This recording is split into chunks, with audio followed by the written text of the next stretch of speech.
Hey everyone, they call me Colonel Crackers. We're here at Comic-Con San Diego 2016, and I'm here with Randy Falk of NECA Toys. And obviously I'm so goddamn excited to be here because NECA is my absolute bread and butter line, and I'm very excited to talk to Randy here about some of the amazing upcoming stuff he's got coming in the next year. Randy, why don't you walk us through left to right, and we'll comment on it as we go if you can remember it. Yeah, there's a lot to remember. Yeah. Probably the biggest thing of the show is the Turtles. We have the video game exclusive Turtles and the Foot Clan that's blowing up lines around the booth since last night. We're debuting our Henson Turtles from the 1990 movies. We have all 4 of them out there in quarter scale, which are real cool.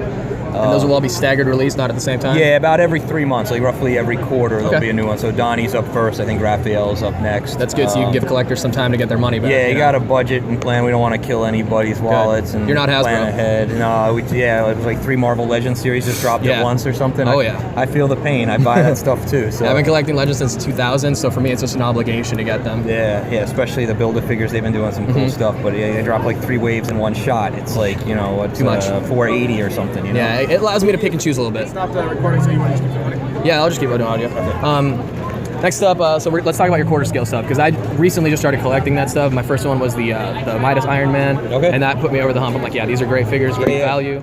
What's coming out? We've got the 42 Iron Man from Iron Man 3. We're debuting here. The faceplate comes off and has a Robert Downey Jr. head underneath the Tony Stark likeness. We got Deadpool here. We have Michelle Pfeiffer Catwoman, a new mayor version of Penguin from Batman Returns. Great, everyone's looking for that one. Yeah, and then Bale and Affleck just hit. We got Harley Quinn coming out from Arkham City.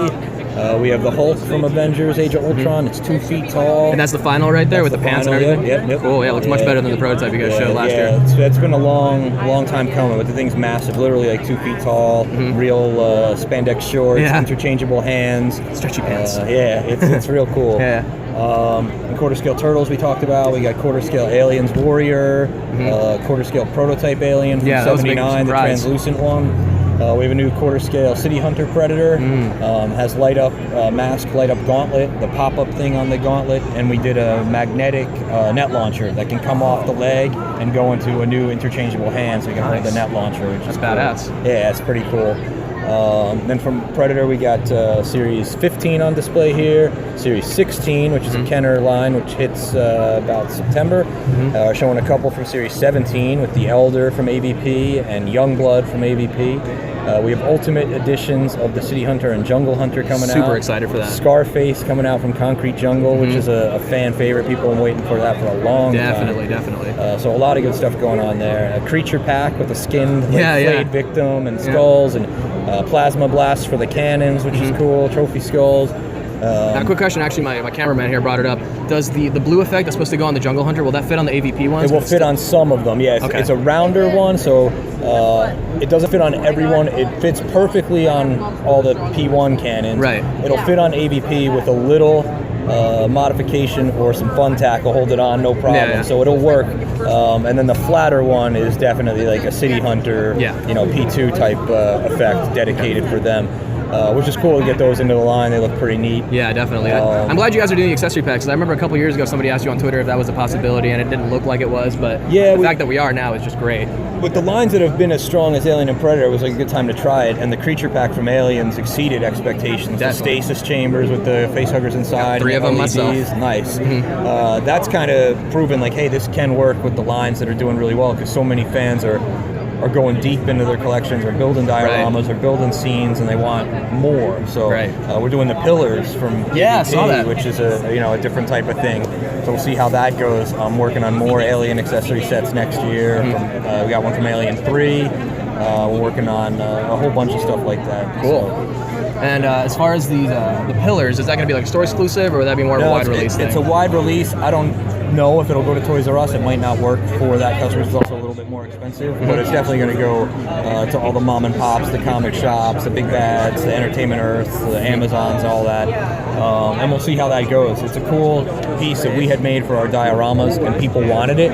So we're like, let's see if we can manufacture it, and see how many people are interested in getting a set piece. So I definitely want them for sure. They look cool. We have them, especially with the what's it called, the Rivalry Reborn. The gritting Celtic thing. That comes out this fall. It comes with the net and everything like that. So I think it's cool. It fleshes out the scene, and by the end of the year, we will have done like all the AVP aliens and predators. So which is great. It's perfect to have. The way I display it at home is usually I'm trying to get another detolf so that I can basically just recreate like the iconic scenes, like the final battle. I'll probably do something like this with the final battle 2-pack that you guys did. Right. I got my Queen versus my Power Loader. Nice. So that's definitely something huge. Yeah. Like that's going to be the centerpiece of the AVP collection for me. Right.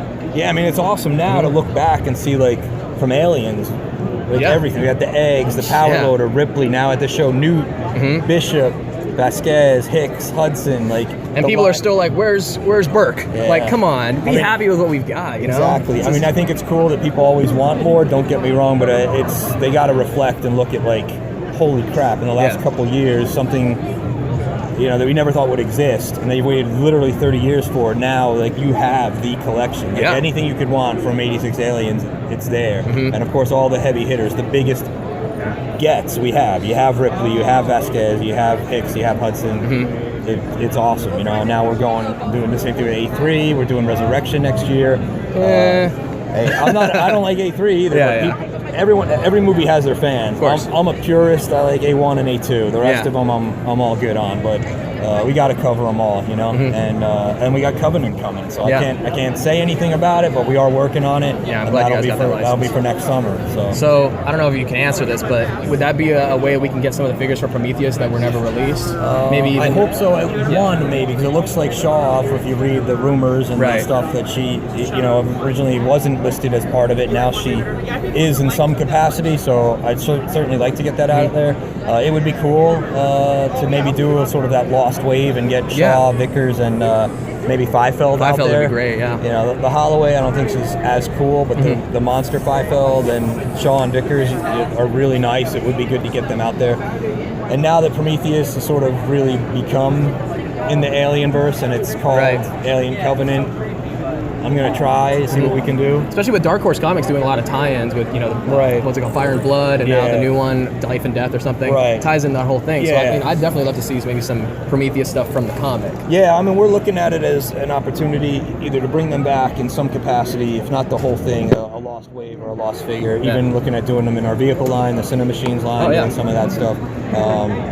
So we'll see. I mean, it's not it's a matter of timing. We just have so much stuff. It's like, where do you fit it all in? And sticking with the classics, awesome, but we also have to take a pause to then get in Covenant for next year and have that out with the film. So, and of course, Dark Horse, the video games, all the other stuff we're doing in between. I just love seeing the Dark Horse comics that has your Predators in it now, which is so great. Yeah, that's surreal, man. I mean, just thinking those Kenner toys were so bizarre back in the day, and I remember buying those like when I was in college, and now to like have done these modern upgrades on them over the last 2 or 3 years, and then have worked with Fox and Dark Horse to loop them in. And we've written backstories for them. Like, we have these detailed bios. We've kind of, at least in our minds, that stuff's now canon. Like, we've woven it all into the same universe and tied them in with other Predators from the Lost Tribe, and have all these different little, like, factions or Predator teams, and they've embraced it and put them in the comics, and to see our, our what I feel is ours, but originally Kenner Predators, like, now in there, it's amazing. Like, we either grew up with or had these toys back then and thought like, oh, it would be so cool if someone did these better, or now like to have done them better and made them part of the lore and see them in the comics. That's what I'm big on. I love lore. Like, if you show me something cool and give it a great backstory, that makes it even better. Yeah, and that's exactly what we've tried to do with the Predators. Even something as simple as like thermal netting for your AVP Predators. It's just such a big thing that like really builds the world, and I love that. Yeah, absolutely. Moving on from Predator though, because I could talk Predator for fucking ever. But let's talk about some of your horror stuff you guys got coming out now too. So Ash vs. Evil Dead, great TV show on Stars. That's your first TV license, isn't it? I believe it is. Yes. Yeah, I think it is. How do you feel about it? I feel great about it. It's a fantastic show. I mean, we've always done Evil Dead and Army of Darkness, so it made sense to do. And it's a TV show, but it's certainly a continuation of the film. So for us, it made sense. I loved season 1, especially the last 3 when they went back to the cabin. I feel like it was incredible. What I've seen of season 2 is equally, if not more so, incredible. So I got a lot of fun stuff that we're working on there. Cool. We have a reveal at the show, maybe if not tomorrow, Saturday, with another thing we're doing from season 1 that we haven't shown yet. Which is cool. Okay, very cool. And I'm working on season 2. So. And this first series is the 2 versions of Axe and then Ellie Ghost, right? That is correct. Great, great. And I love what you guys did with the double jointed arms. Yeah, the double jointed elbow is fantastic. Are you guys going to do that to any other figures that maybe we're looking at possibly integrating it into Preacher. Oh, right. Because we're doing that now. Yeah, yeah. So we'll see. It worked out really well. We kind of followed what we did on some of the AVP aliens in terms of how that joint was constructed. Right. And then tried to hide it within the folds and drapery of Ash's sleeves, and it works great. It's really pretty seamless, and it gives a lot of range of motion. So we'll definitely use it more. We're looking at doing it on a couple of quarter scale things with some of the Marvel figures from next year, too. Awesome. Good to hear. Yeah, it's cool. And moving down to Freddy, I'm just looking at everything. Yeah, New Nightmare Freddy. That's awesome. Yeah, that one's hitting soon. That's picking up. We had done like almost every single Freddy. We had a couple left, so that's one of them that kind of check off. And we're still doing the Ultimate version. He was originally in Cult Classics, right? He Not was. The official. Yeah, now he's gotten upgraded with all the articulation. We added in the ball hinge knees and the hips and everything. And then we have the Ultimate Dream Warriors Freddy with 2 heads, the interchangeable torso piece with chest of souls or the regular sweater. Just like the T1000? Exactly, cool. Yeah. Syringe hands, glove hand. The one head has the light piping, so the crucifix lights up in the forehead. Oh my god. So it's sick. And then, of course, the Ultimate packaging, which everyone seems to really love, with the one sheet poster on the front and the fold open like book cover. Yeah, I love it. Yeah. Especially awesome. like the video game figures too. I love displaying them on my shelf, just like a bookshelf, you know. But you pull it out and it's an action figure. Yeah, it's nice, and it's also pretty much collector friendly. People can open them and put them back in without too much trouble. That's exactly what I do. 'Cause, you know, I got to make sure that the joints work and everything like that. So I always open it, play around with it, and then put it right back in the box. Yeah. That line has really taken off, and no new reveals for that besides the Turtles, right? Today. And Contra, of course, is finally getting released. Oh, and as far as the video game line, I might put something out this weekend. Okay. We'll see. It's not something I'm definitely going to do, but I have something done that I kind of want to show and see how people react to it. Okay. There's a maybe that we'll be showing.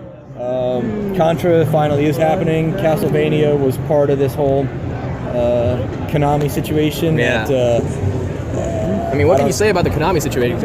Overall, they've just been a terrible company with what they did to Hideo Kojima and numerous other things, and now they're in the slot machine business. You know, they're kind of alienating a lot of their original fan base. So yeah, I mean, being that we're a licensing partner, I don't want to say too much. Right. It's just I will say that it has not been a smooth or pleasant process, and the Contra was literally 2 years to get done, and then once it was done and approved, it's been another 4 months of nonsense. Wow. So I'm kind of frustrated. But, you don't need to talk about it anymore.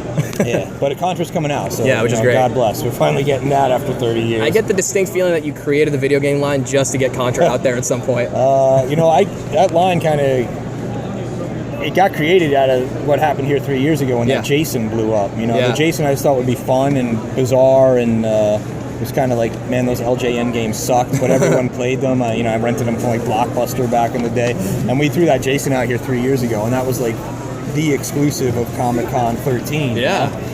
And when that blew up, I was like, well, let's do some more of this stuff. And now the Turtles to me is like the pinnacle. Absolutely. How do you go better than everyone loves that arcade game, and just the way we treated it with all 4 of them, the way the flap folds down, and you have like the tabletop console thing with the joysticks and the buttons. I feel like I got a lot of cool stuff. We've reached the peak right there. It's like it's tough to surpass that. I think we will still do some more things here and there with that line, but that to me is like the benchmark. Absolutely. And the fact that it's us returning to Turtles after 8 years, which everyone's wanted to see. So everyone's still looking for those Turtle sets from back then, so you can only imagine how they're going to be looking for this set. We have those Eastman and Laird Turtles that we never got out, the companions to what we did originally. So the way things are going, I'm looking to expand.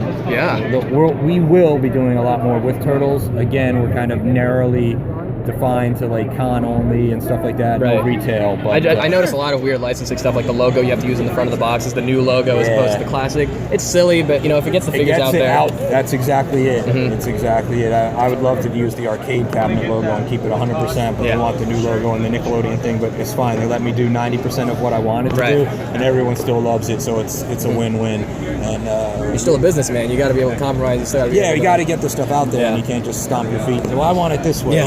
It's give and take. But Nickelodeon's been a good partner. The Henson Turtles are freaking beautiful. I think they blow away any other Turtles that have ever been done, at similar or inflated price points. No one's touching what we did there. So, and there's a bunch more coming. So cool. We'll have some turtle announcements. Gotta wait for this madness to die down. So maybe end of August, September, we're going to talk about some more turtle stuff. But we got to get through San Diego and decompress a little bit. Spend some time down the shore next month. Yeah.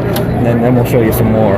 Cool. Well, I gotta talk about one thing that it's just like the greatest licensing miracle that I've ever seen, and that's Muhammad Ali versus Superman. How did you get away with that? Obviously, you've been working on it for a while before the passing of the GOAT. And so, how did that come about? What was the idea, and where are you going with it? Well, the owner of NECA has a relationship with Ali, always has, and with the estate. And we did an Ali figure many years ago. Right. It was not articulated. It was pre-posed, and it was about 9 or 10 years back.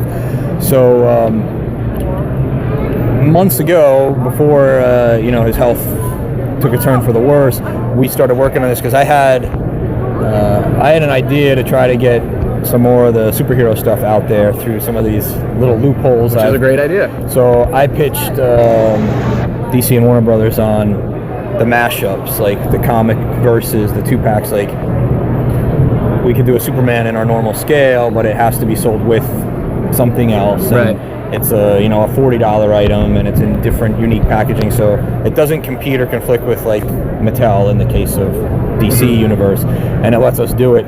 And I'm a kid of the 70s, man. I'm old. So I got that comic book at Food Town, which is our local supermarket, in '78. Wow. So for me, that giant-sized comic was part of my childhood. So that was the first place I went. Like, hey, let's do Ali versus Superman, because it was like a pop culture moment. Yeah. It was a huge deal. And it's coming up on almost 40 years since that's been done. And we wanted to do something again with Ali, and I love doing the comic book paint jobs because they look it's great. just cool. And, Definitely. And we Some did it people with complain about Turtles, and we did it with, it's a video game, but we did it with Borderlands with the cell shading and all that. So that's how it happened, and we were working on it, again before he passed. Got it finished up right after he passed. So unfortunately, he didn't see the final thing, but he knew it was in the works, and the estate has given the blessing on it. So we'll have that out for holiday. We're looking at an October or November release. Great. Designing the packaging now. It should be a really nice window box, and they'll be posed like they're in the ring, trying to recreate the cover. Nice. And there will be more stuff from that line with other characters and other team-ups or mashups next year. So I'm not... it's really opening some doors, and it's cool. But that's like a true like iconic moment in pop culture, and I think it transcends generations. Those guys in their 40s and 50s who remember it, and then now, of course, how revered Ali is, and his passing, it really, a lot of people are paying attention to it, and it's a good thing.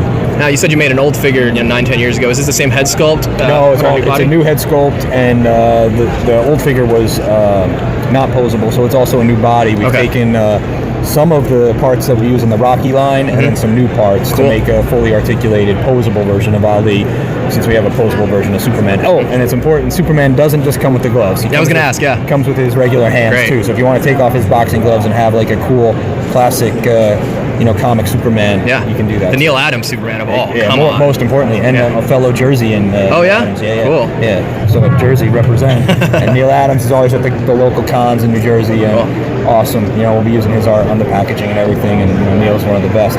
Let's hope, say a prayer, God bless, Neil Adams Batman sometime maybe. Let's see. Let's see. I'm not saying that it's happening, I'm saying I want it to happen. So we all do. You're speaking for everybody, man. Yeah, those big pointy ears. So we'll see.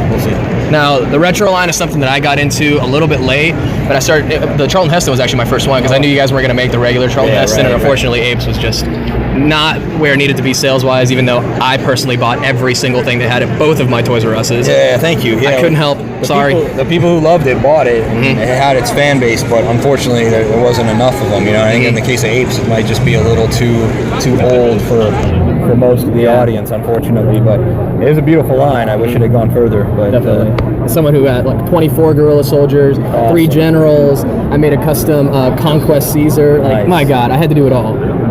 So speaking of the retro line, though, You guys obviously love doing the horror stuff with that because it works really well in that medium. So I just got the Leatherface, but Captain Spaulding is pretty new. That's new one. Yeah. That's coming out soon? Yes, this month. Oh, cool. A couple weeks away, and we're going to do some more with some of the Corpses characters and some more with Rob. We worked with Rob a long time ago when Corpses and Rejects were out theatrically. You guys did those box sets, right? Yeah, so it's fun to go back and work with him again. We got Chop Top coming from TCM2 this fall. Very cool. And then, expanding outside of the horror thing, we got Bill and Ted, and the Rufus thing we did with Shout Factory, which is pre-ordered. Really cool. So George Carlin, I mean, how can you go wrong? Exactly. We're doing the good guy Chucky with Screen Factory. Pre-ordered. Awesome. So that stuff's really cool. And then Clark Griswold. Yeah, 2 versions. Yeah, from Christmas Vacation. Crazy. So yeah. I remember you teasing the mask for Clark Griswold. People were like, oh my god, it's the poster Jason or something. Yeah, they thought it was that or Lord Humongous from... right. Yeah, so everyone's all over the place. But it's Clark W. Griswold chopping down the Christmas tree. So yeah, that's fun because it lets us do... that line allows us a lot more freedom to do like more niche-y stuff or more obscure things that we can't do in the regular line just because it's too expensive. Like Weird Al, for example. Yeah, I mean, there's more Al coming. Yeah, more like Xperity costumes. Yeah, I got 4 in the works right now. Yeah, and Weird Al's on Conan tonight, so watch it. The figure might be on. Nice. I heard you talking to someone about that, and I'm like, shit, I don't watch Conan normally, but if there's a NECA figure on I set the DVR because Conan's people asked for us to send one, and he likes toys, and he had our Uma Thurman bride figure on with Uma back when Kill Bill was out. He likes to use them as talking points and mess around. So I remember he had like RoboCop, Alien, and Predator at one point. Oh yeah. Yeah, and I don't know if it was Conan, but there was definitely a thing they did about that, and I was like, I had to stop it. It was the Hive Wars Predator. Oh, nice, nice. So yeah, hopefully we'll see. Weird Al is awesome, great to work with. I mean, I grew up like listening to him, seen him in concert most times. The guys. Here's my Weird Al generation, white and nerdy. That's what I grew up with. I was like, I love Rocky Road and Lost on Jeopardy, but I've been around a long time. But he's cool. It's really fun to work on, and for the parodies, we're doing 4 right now, and we're covering multi-generational stuff. So guys like me will get their 80s fix, and then we'll have some stuff from the 90s and stuff from the 2000s. So you get all the phases of Al, and you can cover everything. So. And now moving on to Pacific Rim, which is sadly the last couple figures in the line. I'm a big fan of it. Can't wait for that Ultimate Gypsy Danger. What's next? What about Pacific Rim 2? It's finally been greenlit. Yeah. I mean that's encouraging. We're certainly interested. We have not made a deal to do it. We're certainly looking at it. We're talking to Legendary about it. I would like to be a part of it.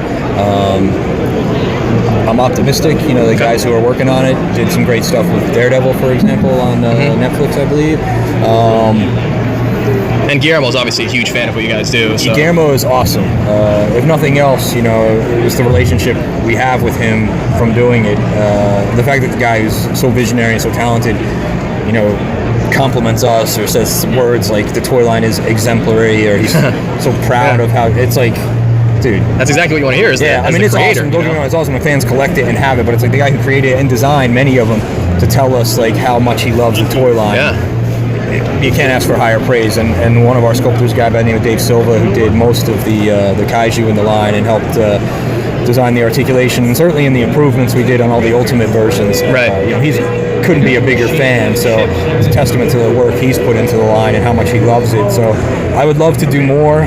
It's amazing the line has run for 3 years when the box office was kind of it was they did better overseas, right? Marginally, but at least it's getting a sequel, and the audience that it was made for certainly embraced it and was rabid and passionate. 3 years in, they're still buying stuff like Hardship and Mutavore, and the fact that we've done, I think, some of our best work late in the line, like the Big Itachi.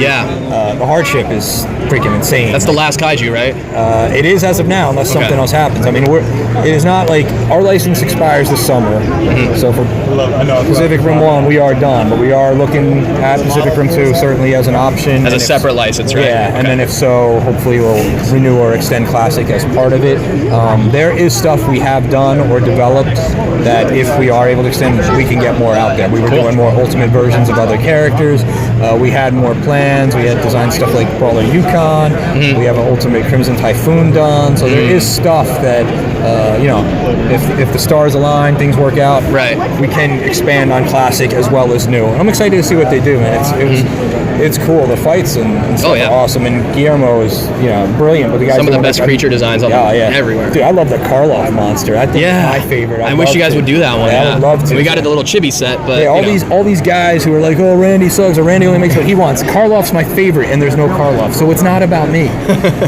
That was a message to Pharaoh Black, because he says stuff like that. But anyway, F that guy. My podcast with him, I'm going to tell him he said exactly that. I love it. Honestly, it's always still a business. And we're looking at stuff like Mutable and Hardship had to be done because, one, they're awesome, and two, they share some parts. So it's about doing stuff economically, people can afford it, and sharing parts and amortizing that tooling. So Now, finally, Terminator. We talked a little bit about Contra. I'm just kind of looking down the line here. You got Rocky coming out. That's the Rocky 4 ones, right? Yep. Okay, great. Now, as far as Terminator, that's what I grew up with. I was born in '93, so I was right in the middle of Terminator 2 fever. I was actually born in Venezuela, so my first language is Spanish. And so growing up until I was about like 10 years old, I was watching all these '80s movies that were new to me at the time in the '90s, but in Spanish. So I didn't hear Schwarzenegger's voice until I was like 10, 11 years old. I thought he was just some white dude. But that's exactly what he sounds like. So T2 is like my childhood movie growing up. I had the special effects DVD that shows you how they did everything. The dog food sound as he goes through the bars. And everything is just magic to me. So obviously you're continuing that for the 25th anniversary, which is a big thing. What's new? New at the show, we have we did 3 Ultimates last year: T800, Sarah, T1000, like patrol version. So we have a T1000 motorcycle cop version, which is all fully articulated, 3 heads, machine gun, pistol, 3 or 4 sets of hands, a bladed arm. The thing is totally badass. We got Cinema Machines, so we're getting vehicles out there, the Hunter Killers. And then we're going to do a small line, but a little repackaging and rebranding in 3D, because they're talking about putting the movie out in 3D theatrically, either at the end of the year or beginning of next year. So we want to get some stuff out there for the impulse buys and the casual fans, like a $20 price point. So we have a new version of Arnold. It's the fully articulated body from the Galleria scene. So he's got the black shirt. We put the Rose box in there, which you can put the shotgun in. We'll have new little window box packaging rebranded with the 3D logo and stuff like that. We have a mock-up of it here. It's not final, but it gives you an idea of what it's going to look like. It'll be similar to what you did with the window box for the Alien re-release and the Endo re-release. Right, exactly. Okay, similar like that. So we might see that at Walmart? Maybe Walmart, definitely Toys R Us. Cool. Maybe Target, we'll see. That'd be big. Yeah. Again, it might not be the toy aisle. It might be like the checkout lanes or the trend section where they have like all the Pokemon cards and Magic and all that kind of stuff. But yeah, we're doing some more stuff with that, and I'm working on some things besides that. But maybe Toy Fair, we'll talk about that. But yeah, we're still going with it, and once we've exhausted the movies, people ask about Kenner, and I don't think it works as well as Alien and Predator, but the Terminator line was deep, and we might do some more Kenner stuff with Terminator. I would definitely like that. I made a custom of the Power Arm Terminator. Yeah, that's the one people bring up. We did that Endo Glow last year for fun, but Power Arm and maybe like one of the wackier T1000s or something. So there's some stuff we might try. Exploding T1000 or something. That'd be crazy. It might be something we try. I'd love to see how you guys do the Power Arm Terminator, because mine was basically a kit bash. You could put the Dutch arms on it. It fits great. So I want to see how you guys sculpt the endoskeleton parts inside the arm, because I certainly can't do that. Not without tearing it apart. I've always wanted to do, it's more conceptual, but I've always wanted to do a figural version of the poster art that was like that mashup of half Arnold's face, half Endo face, and try to like fuse those together in a sculpt, because no one's done it. We just haven't had the time, but I would love to do it as sort of like a conceptual figural piece that's like half man, half machine, because we did that thing like years back where the arm had the skin ripped off and he was looking at the but I'd love to do a full split figure like that. But that'd be awesome. We'll see. Even as a thing, I'd love to do an Arrival piece with him kind of crunched, hope the leg covering his junk, but him like arriving. That could be a Cinema Machine. I don't know. And like the burned, scorched ground and stuff. But maybe a little piece of the truck too behind him. Some kind of lightning clear effects or something. That'd be awesome. There's always tons of ideas. It's all just a matter of time, Well, Randy, this has been so cool. Thank you so much for the time. No problem, man. Thank you for the walkthrough. One more time, just because of the recording. Oh, the handshake? Okay, cool. Let me know. Pre-order pickup. Randy, thank you once again for the walkthrough. This was really cool. Great meeting you after all this time. Been talking to you on Twitter for years, and Eric Nagel. Hopefully he's around. Maybe I can talk to him. He is around. I saw him yesterday, and he'll be back today. And, Okay. I got to thank him for the copy of Get Shorty he sent me. Oh, nice. Love that movie. Cool. Yeah, Eric's good people. Awesome. Another Jersey guy. Yeah, love that show. Thanks again, Randy. Really appreciate it, man. Yeah.